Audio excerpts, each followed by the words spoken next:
Jessica Scott built hotels the way other people built mood boards. One vision, 10,000 decisions, no room for luck. She co-founded a global hospitality brand that put her signature on properties across 4 continents. And when she walked into a room, capital followed. She also thought she had a marriage, the past tense being the knife she didn't see coming. Manhattan at Blue Hour was her tonic, steel, glass, and the low thrum of money-changing hands. The suite overlooked the skyline like a command center, and she'd been negotiating for the past 7 hours with a Portuguese firm that wanted to offload a waterfront conversion in Lisbon. The CEO across from her, cautious and calculating, had finally agreed to her terms. 60 million wired, contracts countersigned, another property folded into her portfolio like origami. Her assistant, Rebecca, poured champagne into crystal flutes, and Jessica allowed herself exactly 3 sips before her phone vibrated on the marble table. Notification, then another. Then the kind of silence that precedes detonation, a society photo alert. Jessica almost dismissed it. Some gala, some ribbon cutting, the usual performance. But something made her pick up the phone. Maybe instinct. Maybe the universe deciding it was time to burn her illusions down. The image loaded slowly, detail by detail, like evidence assembling itself into a verdict. Andrew in a midnight tuxedo. Not unusual, her husband wore formal wear the way other men wore denial, but there was a ring on his hand she'd never seen. Beside him stood Eva Jackson in an ivory slip dress, veil pinned low, a small bouquet drooping in her grip. And there, unmistakable in profile, the curve of early pregnancy, lit gold by sunset, framed like a promise. The caption was a polite massacre. Private ceremony. A new chapter begins. A second alert cut through the shock. Public registry confirmation. Date last weekend. Location, offshore jurisdiction. Exactly when he'd said Dubai. Exactly where no one would question. 2 entries under Andrew Scott, 2 wives, 1 secret. Jessica stared at the screen, read the registry data again. Her champagne glass didn't tremble. Her breathing didn't quicken. She simply set the glass down with surgical precision and looked at Rebecca, who was frozen mid-pour, face drained of color. "Clear the room," Jessica said quietly, "and get me Harrison, Gabe, and Desmond, in that order." Rebecca scrambled. The Portuguese delegation sensed the shift, something seismic, something final, and excused themselves with hurried politeness, contracts clutched like life vests as they fled. Within 3 minutes, Jessica was alone in the suite with her phone, the registry confirmation, and a clarity so cold it felt like breathing pure oxygen for the first time in years. She didn't cry. Crying was for later, or maybe never. Crying was for women who didn't know what move came next. Jessica knew exactly what came next. Her lawyer answered on the first ring. "Jessica, congratulations on Lisbon." "Harrison." Her voice was a blade. "I'm sending you a screenshot. Andrew married someone else. I need jurisdiction, bigamy exposure, and a map of every leverage point he thinks he controls. I need it documented, ironclad, and I need it by morning." Harrison went silent for exactly 2 seconds. "Jesus Christ. Jessica, I'm... Don't be sorry, be thorough. Call me when you have answers." She hung up and immediately dialed her private investigator. "Gabe, 6 months of travel records, credit card activity, and shell company flows. Cross-reference with Eva Jackson, EVA. If there's a pattern, I want timestamps. If there's a vendor that isn't a vendor, I want names. On it, how deep? Foundation to roofline. He married her, Gabe. I want to know when he started building the lie." Third call. Desmond Burke had sold her half the portfolio she'd built, and his loyalty was bought in favors that stacked like compound interest. "Desmond," Jessica's voice didn't waver, "I need to sell the Malibu house, the oceanfront property. 200 million cash only, no contingencies. I want proof of funds in your inbox before they step through the gate." Desmond exhaled sharply. "Jessica, are you sure? That's your... I'm sure he married someone else while I was building his reputation." She cut in. "List it tonight. Close it tomorrow. Change the gate codes at signing."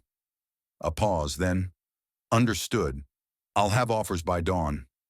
Jessica ended the call and set the phone face down on the table. The registry blinked again on her laptop screen, as if embarrassed to keep confirming the unthinkable. Outside, Manhattan glittered, oblivious and indifferent. Inside, Jessica Scott began dismantling the man who thought he could rewrite their story without her consent. The mansion sale would close in 18 hours. But the foundation for Andrew's collapse had been laid long before that registry entry surfaced. In every cross-collateralized loan he'd hidden, every shell company he'd routed through, business development, every moment he'd mistaken her trust for ignorance. Jessica didn't know all of it yet, but she was about to. Desmond delivered by 4 a.m. 3 qualified offers sat in Jessica's inbox, each backed by verified wire confirmations and legal teams on standby. She chose the family office out of Singapore. No press relationships, no social overlap, and a reputation for closing fast when the deal was clean. They wanted the house as a West Coast anchor for their daughter's graduate program at Stanford. Cash buyers with zero need for theater. Jessica approved the offer at 4:18 a.m. Escrow opened at 5 Norns. By 6, Harrison had sent the memo that reframed everything. She read it twice, standing at the window of her temporary war room, a corner office in her legal team's downtown tower. The document was clinical, precise, and devastating. The Malibu property is not a marital asset in the emotional sense. It is collateral. Andrew has pledged the residence, via shell structures, as cross-collateral on 3 separate credit facilities: a $90 million hospitality development line, a $45 million working capital revolver, and a personal liquidity vehicle routed through a Cayman feeder labeled as holdings. Each facility includes a residency covenant requiring the property remain titled and owner-occupied. Liquidation triggers automatic review. Conversion to cash severs his claim of primary residence. Lenders will demand updated documentation. If Andrew cannot produce clean sources, and preliminary analysis suggests he cannot, covenants will be called. The line of credit collapses. The 200 million is not revenge. It is a firewall. Jessica forwarded the memo to her CFO with a single line: segregate all joint exposure. Lock our side of the business. Do it today. Then she called Desmond. How fast can we move? Title company standing by. If the buyer's counsel signs off on inspections waived, and we can get your signature notarized remotely, we close in 18 hours. Make it 12. Jessica, he lands at LAX tomorrow morning. I want the deed recorded before his wheels touch down. Desmond paused, then, understood. I'll coordinate with escrow. The operational montage began like a military extraction. At 7 a.m., the property manager changed every gate code, every door lock, every security access panel. The previous codes were wiped from the system and archived under attorney-client privilege. At 8 a.m., the household staff received calls from HR. Temporary reassignment, full pay, confidentiality agreements countersigned within the hour. The chef, the housekeepers, the groundskeeper, each one quietly moved to other properties in the portfolio or placed on paid leave pending transition. No one would be caught in the middle when Andrew returned. At 9 a.m., a white-glove storage crew arrived with manifests and legal documentation. Every piece that belonged to Jessica, her books, her art, the custom credenza she'd commissioned in Copenhagen, was photographed, cataloged, and packed into climate-controlled units under her sole access. Andrew's things stayed. The house would transfer furnished as the buyer requested. Let them inherit his curated mythology. At 11 a.m., Harrison sent an update. Buyer's counsel cleared title. Wire instruction confirmed. Escrow set to close at 6 p.m. Pacific. Jessica exhaled for the first time in hours. At noon, Rebecca appeared in the doorway with her tablet. You need to see this. Flight alert. British Airways from London Heathrow, arriving LAX at 7:10 a.m. the following morning. Passenger, Andrew Scott. Seat 2A, status, checked in. Jessica checked her watch, did the math. If the deed recorded by end of business today, Andrew would land to a fait accompli. If it didn't, if escrow stalled, if the buyer's wire hit compliance delays, if anything slipped, he'd have hours to intervene, to pressure, to weaponize his charm and capital and connections. She called Desmond. Status? Wires moving now. Title company confirmed they'll record the second funds clear. We're on track for 6:15, maybe 6:30. Not good enough. I want it recorded by 6. Call in every favor you have. At 5:47 p.m., Jessica's phone buzzed. A PDF from the title company, subject line, recorded. The deed transfer was official. The mansion, the clifftop monument Andrew had designed, the estate he'd used to secure lines of credit he couldn't justify, the symbol of a marriage that had been vapor for longer than she'd known, now belonged to someone else. Jessica forwarded the confirmation to Harrison without comment. At 6:02 p.m., her phone lit up again. A text from Andrew, sent from 35,000 feet over Greenland. Landing early morning. We need to talk. Don't do anything rash. Jessica read it twice. Then she poured herself a glass of water, opened her laptop, and began drafting the compliance memo that would dismantle the rest of his leverage, line by line. By the time Andrew's car turned down the private road to a gate that no longer recognized him, the future he thought he controlled had already been sold, recorded, and locked behind doors he'd never open again. Gabe's report arrived at 2 a.m., 53 pages of timelines, transaction flows, and red flags that read like a manual on how to hide fraud in plain sight. Jessica read it in Harrison's war room, a windowless conference space downtown, walls covered in printed spreadsheets, vendor lists, and travel maps marked with overlapping circles that told a story Andrew never meant anyone to read. Harrison sat across from her, reading glasses perched low, highlighter in hand. "This is worse than bigamy," he said quietly. "This is systematic deception with corporate resources." Jessica's eyes tracked the first section. Related party payments disguised as business development. Over 18 months, Andrew had authorized $4.3 million in payments labeled pilot activations and hospitality consultancy. The vendors receiving payment had no websites, no employees, no business history. Shell companies, each registered to P.O. boxes in Delaware and Nevada. The funds moved through the shells, then dispersed to personal accounts, luxury retailers, and a private obstetrics practice in Santa Monica. Eva Jackson's practice. "He was funding her life through the company," Jessica said, voice flat. Harrison nodded. "And disguising it as operational spend. If this goes to audit, it's misappropriation. If it goes to the board, it's a governance breach. If it goes to the IRS, it's fraud." The next section made her stomach turn. The Caretaker Trust. Gabe had pulled the documents from a Nassau registry, public if you knew where to look, invisible if you didn't. The trust, established 3 weeks after Ava's pregnancy was confirmed, named the unborn child as the primary beneficiary. But the structure was a cage. Ava had no trustee authority, no distribution discretion, no power to relocate or make medical decisions without approval from the trust administrator. Andrew. Harrison read the clause aloud.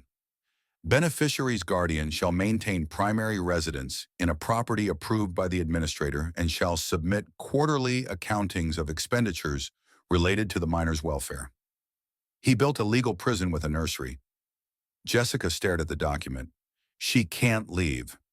She can't make choices. She's locked in. "And the child is the lock," Harrison said. "If she tries to fight it, she fights the trust, which means fighting for the baby's stability." He framed care as control. Jessica felt the edge of something she hadn't expected. Not just anger, but recognition. Andrew hadn't married Eva out of love. He'd married a narrative, a hedge against scrutiny, a sympathetic counterstory, a tool. She turned to the next section. Travel and timeline overlap. Gabe's work was meticulous. Andrew's credit card pings, jet logs, and calendar entries mapped against Eva's medical appointments, maternity boutique purchases, and the date she'd signed the trust documents. 14 trips over 9 months. Every investor dinner in Los Angeles matched an appointment window. Every site visit to the coast overlapped with a prenatal milestone. He'd been building this double life with the precision he used to build hotels, one decision at a time, no room for luck. He thought he was managing risk, Jessica said. He thought he could control the optics and the outcomes. Harrison leaned back. "The board needs to see this. The auditors need to see this. We segregate your assets, Lock down your governance authority, and we firewall you from every joint liability before this detonates. Jessica nodded. Draft the memo. Separate accounts, separate signing authority, separate board oversight for my properties. I want my side of the business legally distinct by end of week. Agreed. And Jessica, Harrison hesitated. If Eva reaches out, don't engage without counsel present. She could be... Jessica's phone buzzed. Unknown number. A text, short and shaking. Please don't hate me. I didn't know he was still married when we met. He told me you were separated. I need help. He won't let me leave. Can we talk? Please keep this private. I don't know who else to ask. Jessica read it twice. The desperation was palpable, the terror unscripted. This wasn't a mistress gloating over her victory. This was a woman trapped in a structure she didn't build and couldn't escape. Harrison was watching her. What is it? Jessica turned the phone so he could see. He read the message, then met her eyes. What do you want to do? Jessica looked at the caretaker trust documents spread across the table, at the travel maps that traced Andrew's manipulations, at the spreadsheet that showed a man who'd turned a pregnancy into leverage. I want to talk to her, Jessica said. Off the record, confidentially, and I want to make sure she has a lawyer who works for her, not him. Harrison nodded slowly. I know someone. Specializes in coercive trusts and family law. Discreet, tough, no tolerance for men who weaponize children. Jessica saved Eva's number. Set it up. Tomorrow, somewhere neutral. And Harrison, no leaks, no trails. If Andrew finds out I'm helping her before we're ready, he'll burn everything down. Understood. Jessica stared at the message one last time before locking her phone.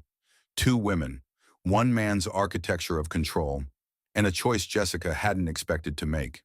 Protect the woman who'd shattered her world, or let Andrew's system devour them both. She chose the first. The prenatal clinic was tucked behind a medical plaza in Pasadena, far from paparazzi routes and society circuits. Jessica arrived early, parked 2 blocks away, and waited in a consultation room that smelled faintly of lavender and anxiety. Eva Jackson walked in 10 minutes later, escorted by the attorney Harrison had recommended, a sharp woman named Diane Portman who specialized in dismantling coercive family structures. Eva looked younger than her photos suggested, pale and visibly pregnant, her hands knotted together like she was holding herself upright through will alone. Jessica stood. They didn't shake hands. The moment required something more honest than performance. Thank you for coming, Eva said quietly. Her voice was unsteady, stripped of bravado. I know you have every reason to... Sit, Jessica said, not unkindly. Let's start with what you know, and then we'll figure out what comes next. Eva sat, exhaled shakily, and began.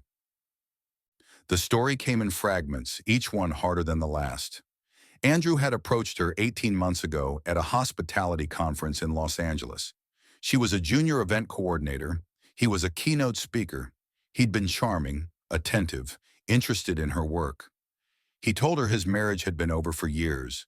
Separate lives, separate coasts, an arrangement held together by business obligations and public image. He said he was waiting for the right moment to file, that he didn't want to destabilize the company during a critical acquisition phase. He made it sound noble, Eva said, voice cracking, like he was protecting people. Protecting you even. Jessica's jaw tightened, but she stayed quiet. The relationship had moved fast. Private dinners became weekend trips. Andrew paid for everything. Her apartment lease, her car, her health insurance. When she got pregnant, he'd seemed overjoyed. He proposed immediately, arranged a quiet offshore ceremony, promised her security and family. Then the paperwork started. The trust documents, Eva continued. He said it was to protect the baby, to make sure everything was legally sound. I signed because I trusted him. I didn't read the clauses about residency approval and expenditure reviews. I didn't understand I was signing away my ability to make decisions. Diane interjected. The trust makes Eva a dependent, not a partner. She can't relocate without administrator approval. She can't change doctors, schools, or living arrangements without documented justification. Andrew structured it so that any attempt she makes to assert independence can be framed as instability, grounds to limit her access to her own child. Jessica felt the familiar cold clarity settle over her. He didn't marry you for love. He married you for leverage. A sympathetic narrative if the bigamy surfaced, a legal structure to control you, and an heir to soften his image. Eva's eyes filled, but she didn't look away. I didn't know about you, not the truth. When the registry went public, I tried to confront him. He told me you were vindictive, that you'd destroy me in the press, that the only way to protect the baby was to stay quiet and follow the plan. The plan being, Jessica asked, move into a property he controls, sign new NDAs, let his PR team draft statements about blended families and modern arrangements. He said if I didn't cooperate, he'd make sure I looked unstable in court, that I'd lose custody before the baby was even born. Jessica looked at Diane. Can he do that? He can try, Diane said, but not if Eva has independent representation and medical documentation showing she's been coerced, not unstable. Not if she voids the trust structure before it has time to establish precedent. Jessica turned back to Eva. Here's what I can offer. Independent legal counsel. Diane's team, fully funded, no strings. Private medical care at a practice that answers to you, not him. A residence that's yours, not his, with no trust strings attached, and a guarantee, no staged photos, no public statements, no access to your pregnancy used as a bargaining chip. Eva stared at her. Why would you help me? Because you're not the villain, Jessica said simply. He is. And because that baby deserves a mother who has agency, not a script. Eva's breath hitched. I don't know how to repay. You don't repay it. You protect yourself and that child. You refuse to be a weapon in his narrative. And when the time comes, you tell the truth. That's the only currency that matters now. Diane slid a folder across the table. Preliminary filings to void the trust provisions and establish independent guardianship. We'll need your signature, your medical records, and a timeline of every promise Andrew made that didn't match reality. Eva reached for the folder, hands trembling but certain. Jessica's phone buzzed. A calendar alert from Harrison. Emergency board session scheduled. 9 a.m. tomorrow. Agenda: Governance Review and Mitigation of Destabilizing Actions by co-founder Jessica Scott. Andrew's calling in every favor. He's coming for you. Jessica read it twice, then locked her phone. Eva noticed. What is it? Jessica met her eyes. Andrew's trying to turn the board against me, which means we're out of time for quiet moves. Diane stood. Then we file everything tonight. If he wants a public fight, we give him a documented one. Jessica nodded. Agreed. As they left the clinic separately, Eva with Diane, Jessica alone, she felt the battle lines solidify.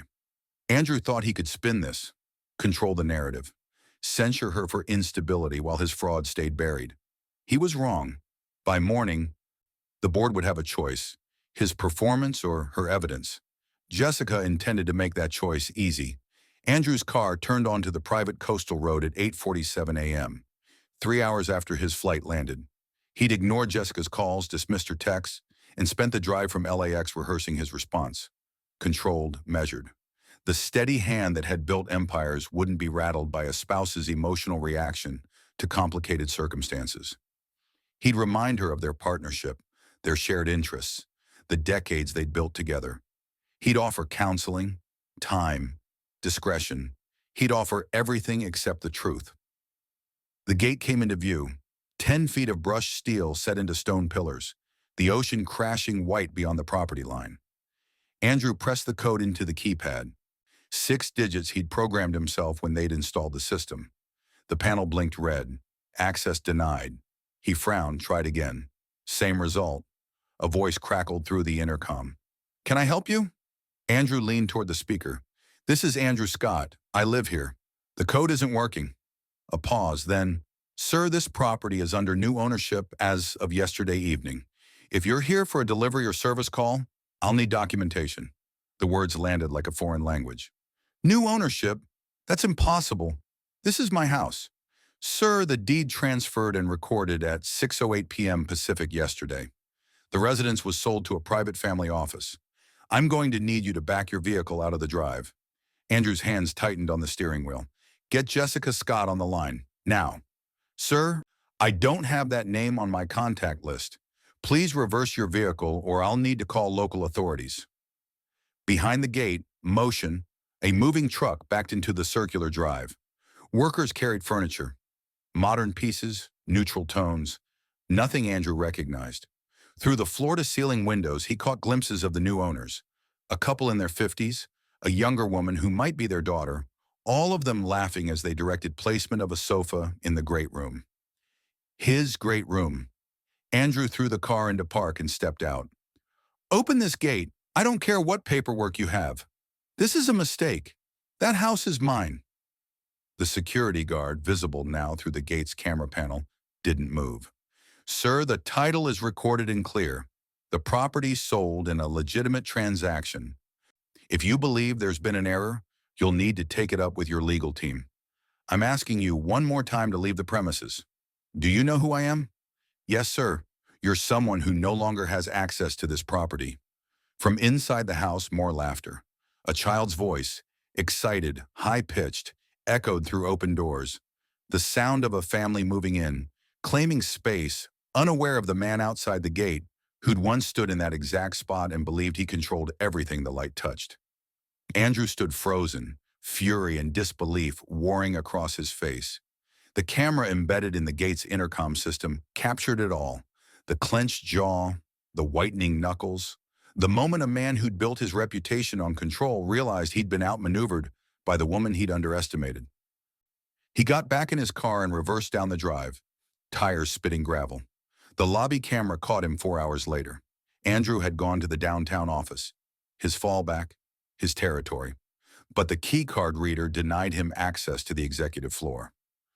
When the night security supervisor explained that his credentials had been temporarily suspended pending board review, Andrew lost the script entirely. The footage showed him shouting, demanding answers, threatening termination. His jacket was rumpled, his tie loosened, his composure shattered. At one point, he shoved a chair. At another, he pointed at the camera itself, as if aware he was being recorded, and unable to stop performing his own unraveling. By midnight, the clip was on gossip sites. By morning, it had been shared 40,000 times. The headlines wrote themselves: Billionaire locked out of mansion after secret marriage exposed. Andrew Scott's meltdown caught on camera. The man who built empires can't open his own gate. The philanthropy partners noticed first. The Arts Foundation, where Andrew served as board chair, requested he step back during this transitional period. The Children's Hospital Gala removed his name from the host committee. The environmental nonprofit quietly archived his donor profile. Then the lenders. Jessica's phone lit up with forwarded messages from Harrison.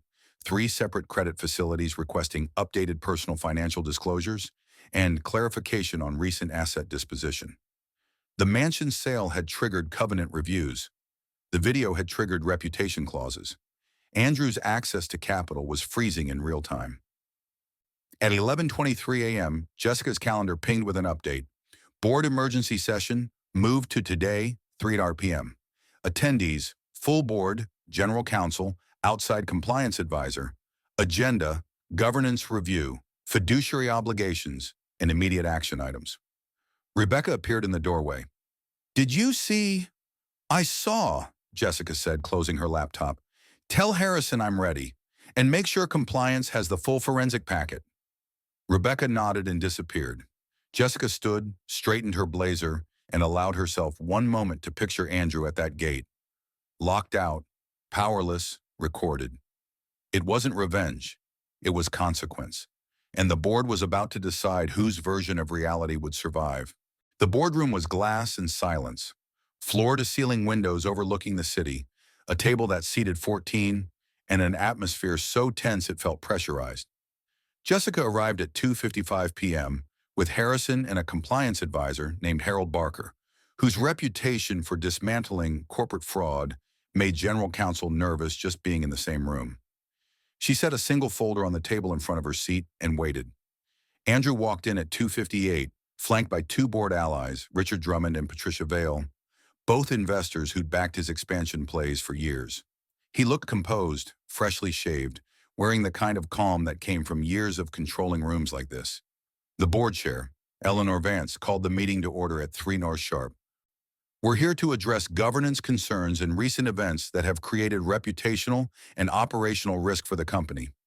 Andrew, you called this session. The floor is yours. Andrew stood, hands resting on the table, his voice smooth and practiced. Thank you, Eleanor. I want to address what I can only describe as a deeply concerning pattern of behavior by my co-founder. Over the past 72 hours, Jessica has made unilateral decisions that have jeopardized company stability, damaged investor confidence, and acted out of personal emotion rather than fiduciary responsibility. He gestured toward Jessica without looking at her. Selling a major asset without consultation, freezing operational communications, and refusing to engage in reasonable dialogue. These are not the actions of a stable partner. I'm asking this board to implement a temporary oversight structure to ensure that personal matters don't continue to destabilize our organization.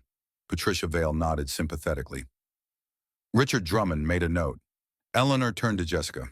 Jessica, do you want to respond? Jessica stood, opened her folder, and slid copies of a 3-page summary across the table to each board member. Her voice was calm, clinical, stripped of emotion. What Andrew is calling instability is actually risk mitigation. Over the past 18 months, he has used company resources to fund personal expenditures, disguised related party payments as business development, and pledged corporate adjacent assets as collateral on undisclosed credit lines. The mansion sale wasn't emotional, it was compliance. She tapped the first page. Section 1, Vendor Analysis. $4.3 million routed through shell companies with no business operations, no employees, and no deliverables. Payments labeled as pilot activations and hospitality consulting. The funds traced to personal accounts and luxury expenditures. Richard Drummond's pen stopped moving. Jessica continued. Section 2, Cross-collateralization. Andrew pledged the Malibu residence, without board approval, as security on 3 separate credit facilities. 2 of those facilities have related party components that were never disclosed in conflict attestations. By liquidating the property, I triggered covenant reviews that will surface these arrangements. Harold Barker interjected quietly. Those covenant reviews are already underway. 2 lenders have requested updated disclosures. If the documentation doesn't reconcile, we're looking at potential material misrepresentation. Patricia Vale's expression shifted from sympathy to concern. Jessica turned to the final page. Section 3, the offshore trust structure. Andrew established a legal entity designed to control another individual's autonomy using company resources and misclassified expenditures. This isn't a personal matter. This is governance failure with regulatory exposure. Eleanor Vance studied the documents, her face unreadable. Andrew, do you dispute any of these findings? Andrew's calm cracked at the edges. This is a private matter being weaponized. Is the vendor analysis accurate? Eleanor cut in. Did you authorize payments to entities with no operational footprint? Those were legitimate consultancy arrangements, with no contracts, no deliverables, and shell registrations, Harold said flatly. That's not consultancy, that's misappropriation. The room went quiet. Eleanor looked around the table. General Counsel, what's your recommendation? The company's lead attorney, a woman named Veronica Hart, spoke carefully. Given the potential regulatory exposure and the need for a thorough forensic review, I recommend immediate suspension of Mr. Scott's operational authority pending completion of an independent investigation. We also need to tighten expenditure controls, pause any facilities with related party risk, and appoint interim oversight for any joint decision areas. Eleanor nodded. All in favor of suspending Andrew Scott's operational authority and voting rights pending investigation? 7 hands went up immediately. 2 more followed after a pause. Richard and Patricia abstained, but didn't object. Andrew stood motionless, his face a mask of disbelief. You're making a mistake. We're protecting the company, Eleanor said quietly. This meeting is adjourned. By 6 p.m., an internal memo circulated to senior leadership. Effective immediately, expenditure controls tightened, dual signature requirements on all payments over $50K, suspension of certain credit facilities, pending documentation review, interim oversight committee appointed for disputed governance areas. By 8 p.m., someone from Andrew's camp leaked a story to a tabloid. Troubled marriage behind billionaire's troubles. Friends say wife's jealousy sparked corporate crisis. By 9 p.m., the story was drowned out by the security footage. Now at 2 million views of Andrew shouting in a lobby, unable to access his own office. His carefully constructed image of control dissolving in real time. The philanthropy partners stopped returning his calls. The lenders requested more documentation, and the board that once deferred to his charm began asking questions he couldn't answer without exposing what he'd spent years hiding. Jessica read the leaked tabloid story once, then archived it without comment. The narrative was writing itself now, and for the first time in days, she wasn't the one holding the pen. Andrew was. Jessica didn't give interviews. She drafted policy. 3 days after the board suspension, she convened her executive team in a fifth-floor conference room with legal, HR, and compliance at the table. No press, no statements, no carefully curated sound bites. Just work. "What happened to me can't happen to anyone else here," she said, standing at the head of the table. "Not to an employee, not to a contractor, not to a spouse who builds something and watches it get weaponized. We're going to build guardrails, real ones." Harrison distributed the draft framework, Trust and Transparency Charter. The provisions were surgical and specific. Spousal carve-outs. Any co-founder, executive, or board member with a spouse involved in company operations must maintain separate legal entities, separate signing authority, and independent financial reviews. No shared leverage. No joint guarantees on corporate facilities. Conflict attestation. Quarterly disclosure of any related party transactions, including family members, romantic partners, and entities where personal relationships create material interest. Failure to disclose triggers automatic review and potential removal. No spouse's guarantor rule. Company credit facilities cannot require spousal guarantees or use marital assets as collateral without explicit board approval and independent legal representation for the spouse. Family whistleblower protections. Confidential reporting mechanism with financial bounties for family members who surface fraud, misrepresentation, or governance violations that exploit personal relationships. The room was silent as people absorbed the scope. Veronica Hart, General Counsel, spoke first. "This is comprehensive. It's also going to make us an outlier in the industry." "Good," Jessica said. "Let other companies explain why they don't protect their people. We'll explain why we do." The CFO raised a concern about operational friction. HR flagged implementation timelines. Compliance asked about enforcement mechanisms. Jessica addressed each point with precision, revising language, tightening definitions, building the architecture of accountability she wished had existed 18 months ago. By end of day, the charter was approved for rollout. The press office fielded 43 requests for comment that week.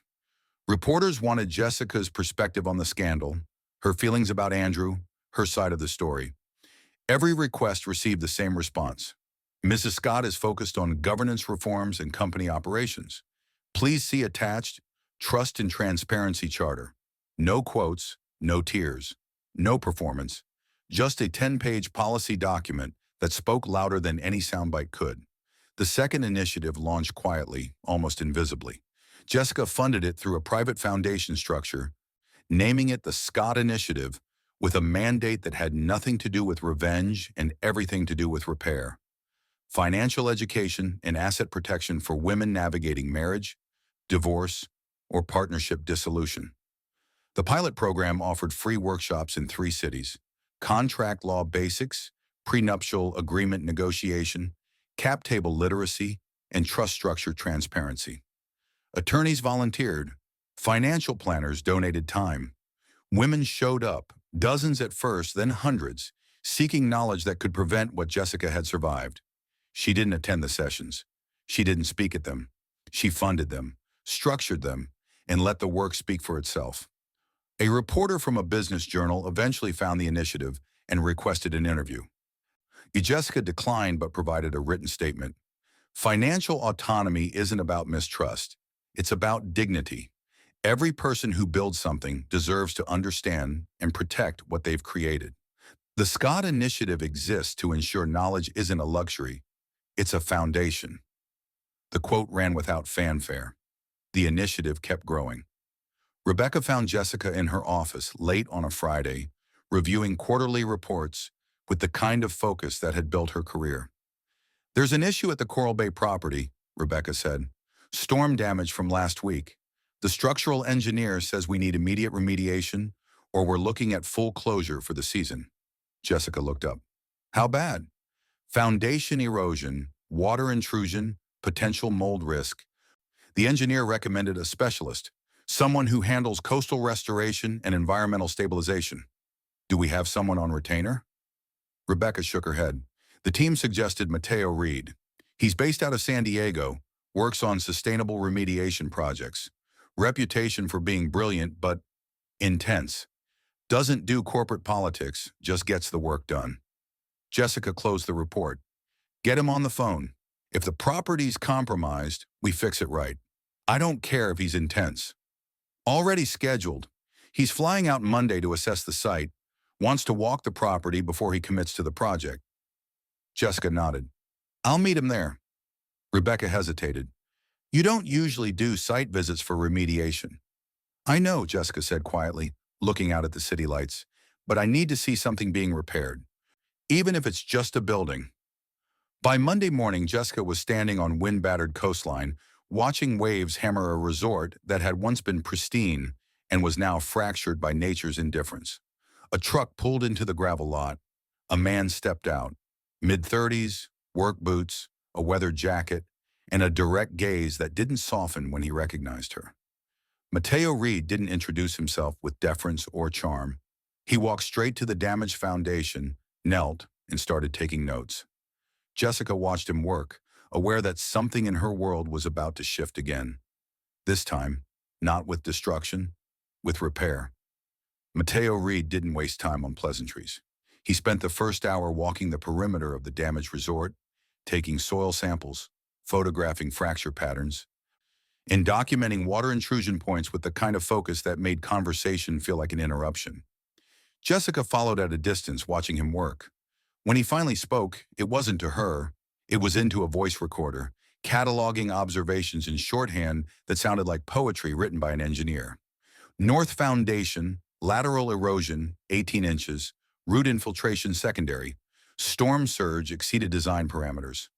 Recommend geotextile reinforcement, native vegetation buffer, phased restoration." He turned to Jessica as if just remembering she was there. "You'll need to close the property for 6 weeks. Maybe 8 if permitting delays." "That's the middle of our season," Jessica said. "Then you'll lose the building," Mateo replied without apology. "The foundation is compromised. Keep pushing reservations through this structure, and you're liable when it fails. Your choice, revenue loss now or catastrophic loss later." Most contractors softened their assessments, wrapped hard truths in maybes and probablys. Mateo didn't bother. Jessica found it strangely refreshing. 8 weeks, she said. "What do you need to start?" "Permits, access to historical site plans, and your environmental compliance officer's contact. I'll have a full scope and timeline by Thursday." "Thursday's fine." She paused. "Do you always work this fast?" "Only when the problem's clear." He met her eyes for the first time. "Most delays come from people not wanting to hear the answer. You seem like someone who'd rather know." It wasn't a compliment, it was an observation. But something about the directness, the absence of performance, made Jessica's shoulders drop half an inch. "I'd rather know," she confirmed. Over the next 2 weeks, Mateo worked from a field trailer on site, drafting remediation plans that read like dissertations. Jessica found excuses to visit, reviewing budgets, checking progress, approving material orders. But mostly she came because the work was real. No spin, no optics. Just a man solving problems with precision and care. They fell into a rhythm. Late-night design reviews over terrible trailer coffee. Conversations that wandered from coastal erosion to risk tolerance to the ethics of building on fragile land. Mateo talked about mangroves the way Jessica talked about hospitality. Systems designed to absorb impact, adapt, and endure. "Nature builds resilience slowly," he said one night, sketching a root structure on a whiteboard. "Fast fixes fail. You have to let the system mature." Jessica thought about governance charters and trust initiatives. about structures built to withstand storms no one wanted to name. Slow doesn't sell well in business, she said. Neither does collapse. He looked at her over the sketch. But you already know that. She did. On Tuesday, they'd planned to have dinner, an actual meal, off-site, something that felt dangerously close to personal. Mateo texted 2 hours before. Can't make it. Permitting issue with the Coastal Commission. Need to rework the drainage plan tonight. Sorry. Jessica stared at the message, braced for disappointment. Then a second text arrived. Revised mitigation plan attached. Shows 3-phase approach with native vegetation integration. Let me know if timeline works. The attachment was 40 pages, detailed, thorough, and clearly drafted in the hours he'd chosen work over dinner. Jessica opened the document and read through the phased approach. Immediate stabilization, long-term reinforcement, ecological restoration. Every decision justified, every risk addressed. It wasn't an apology, it was accountability. She replied, timeline works. Dinner another time. His response was immediate. Deal. No grand promises, no cultivated mystique, just presence, even in absence. Jessica realized she was smiling at her phone. A small, unfamiliar thing. The connection stayed quiet. No public dinners, no announcements, no carefully staged moments.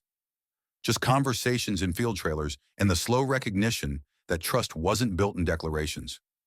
It was built in follow-through. Mateo didn't ask about the scandal. He'd clearly read the headlines, everyone had, but he treated her like someone solving problems, not someone defined by them. When she mentioned the board suspension in passing, he nodded once and said, good, accountability matters. That was it. No prying, no performance of concern, just acknowledgement that she'd done what needed doing. Jessica hadn't realized how exhausting sympathy had been until she encountered its absence. On Thursday morning, Rebecca appeared at the resort site, tablet in hand and concern written across her face. You need to see this. Jessica stepped out of the trailer. What is it? Rebecca turned the screen. An email notification sent to all shareholders. Shareholder clarification call. Hosted by Andrew Scott. Date Monday, 9:01 a.m. Pacific agenda, setting the record straight, addressing misinformation and restoring confidence. The message continued in Andrew's smooth, measured tone. Recent events have been characterized by incomplete information and reactive decision-making. I'm convening this call to provide clarity, context, and a path forward that serves our investors, our employees, and our shared mission. Jessica read it twice. He was positioning himself as the reasonable voice, the steady hand, the leader restoring order. He was attempting a comeback. Rebecca watched her carefully. What do you want to do? Jessica handed the tablet back, her expression unreadable. Let him talk. He's good at that. And then? Then we let the documentation respond. Mateo emerged from the trailer, noticed the tension, but didn't interrupt. He simply stood nearby. Present, not intrusive. Jessica looked at the email one more time, then at the fractured resort foundation they were rebuilding, piece by careful piece. Some structures collapse because they were built on lies, she said quietly. Andrew's about to learn that lesson in real time. Jessica joined the shareholder call at 8:58 a.m., audio only, from a conference room with Harrison and Harold Barker. 200 investors were queued in the virtual waiting room. Business media had requested observer access, granted per bylaws for transparency. Andrew controlled the first 10 minutes. His voice came through smooth and practiced, the same cadence he'd used at keynote speeches and investor presentations for years. Thank you all for joining. I know recent weeks have raised questions, and I want to address them directly. My personal life has been complicated. Marriages end, circumstances evolve. But I want to be clear, none of this affects our operational excellence or our fiduciary commitment to you, our shareholders. He pivoted seamlessly into performance metrics. Occupancy rates up, 3 new properties in development, revenue projections exceeding guidance. The subtext was clear. Focus on the numbers, not the noise. I understand my co-founder has been under significant stress, he continued, his tone dipping into concern. Decisions made in emotional moments don't reflect our shared values or strategic vision. I'm here today to reaffirm stability, continuity, and confidence in our future. It was masterful, sympathetic without being weak, authoritative without being defensive. Then Eleanor Vance's voice cut through. Andrew, thank you. Before we move to questions, our compliance counsel has requested time to address findings from the ongoing investigation. Harold, you have the floor. A beat of silence. Andrew hadn't expected this. Harold Barker's voice was clinical, emotionless. Thank you, Eleanor. For the record, I'm speaking on behalf of the Independent Compliance Review commissioned by the board. Our findings are preliminary, but material. He didn't waste time on preamble. Over 18 months, Mr. Scott authorized $4.3 million in corporate payments to shell entities with no verifiable business operations. These payments were classified as pilot activations and hospitality consulting, but produced no deliverables, no contracts, and no documented services. Fund flows traced to personal accounts and expenditures unrelated to company operations. The line went quiet. 200 people listening, holding their breath. Harold continued. Mr. Scott also pledged corporate-adjacent assets, including the recently sold Malibu residence, as collateral on personal credit facilities without board authorization or required conflict disclosures. 2 lenders have now triggered covenant reviews. If documentation cannot reconcile reported sources with actual fund flows, we are facing potential material misrepresentation claims. A journalist on the Observer line unmuted briefly. Jessica heard keystrokes before the line cut out again. Finally, Harold said, related party transactions routed through event vendors and feeder structures were concealed in quarterly attestations.